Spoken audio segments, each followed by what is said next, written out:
February 1945. The world's bloodiest conflict was in its final act. In Europe, Allied forces were closing in on Nazi Germany. In the Pacific, the Empire of Japan was retreating slowly, bitterly, and violently. But in the heart of Southeast Asia, in a city once known as the Pearl of the Orient, the war would unleash one of its cruelest chapters.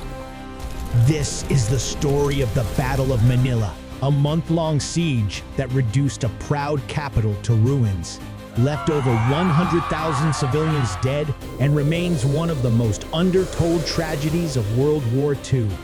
Before the war, Manila was a marvel, a bustling port city under American colonial rule.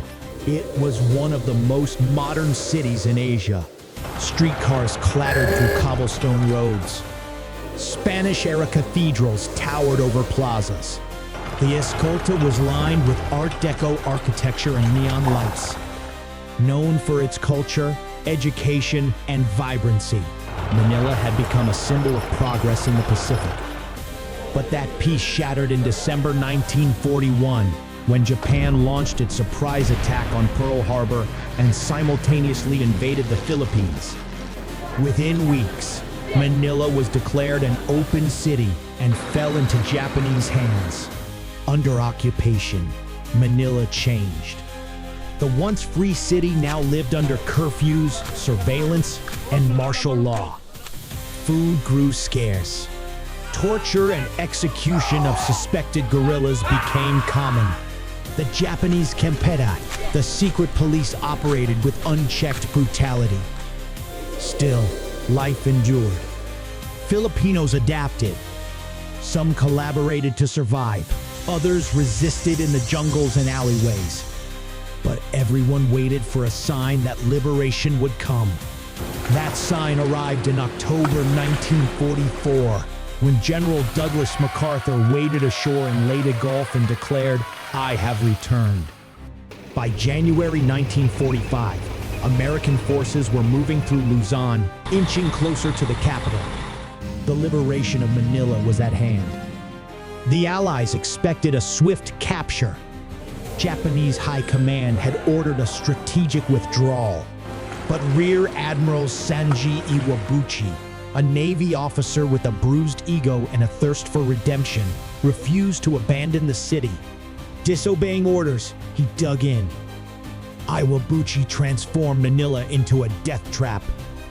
Over 17,000 Japanese troops, mostly Marines and holdouts, from the naval base fortified government buildings.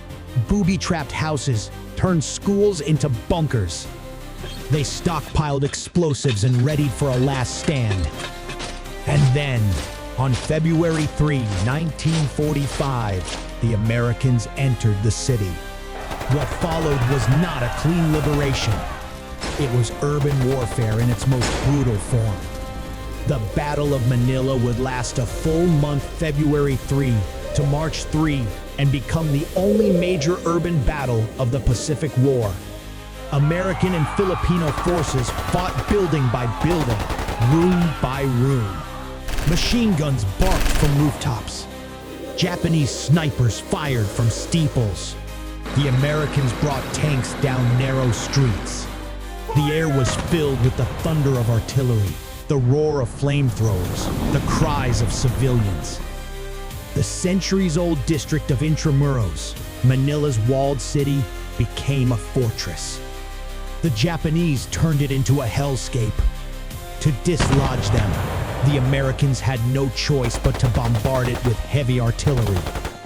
Manila Cathedral, San Agustin Church, Fort Santiago, monuments of colonial history were obliterated. Only a handful of buildings survived. But the deepest scars were not etched in stone. They were carved into human lives.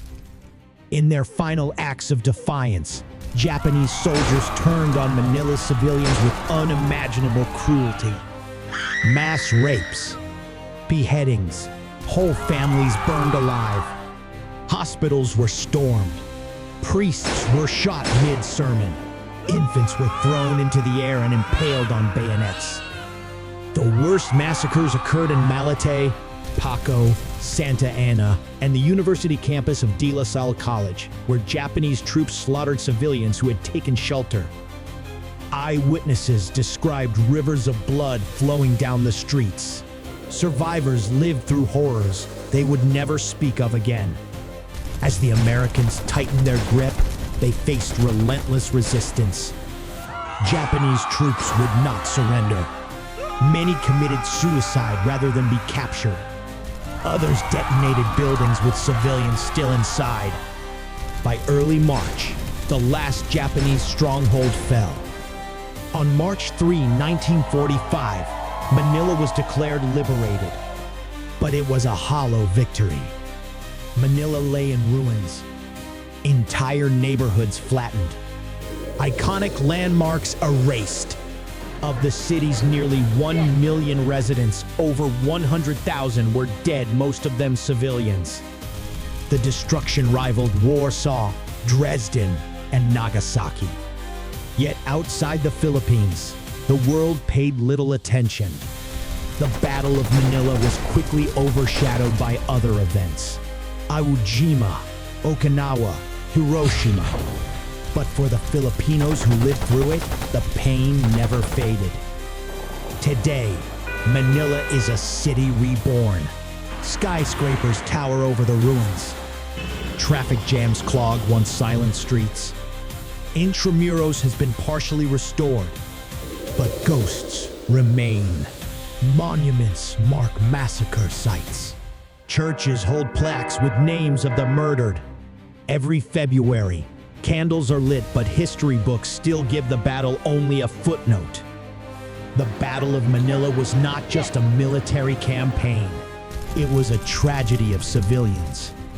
A lesson in how war, especially urban war, devours the innocent. To remember Manila is to honor the victims. It is to recognize the silence that followed, and to ensure that silence never becomes forgetfulness. This was Manila's crucible, and it must never be forgotten.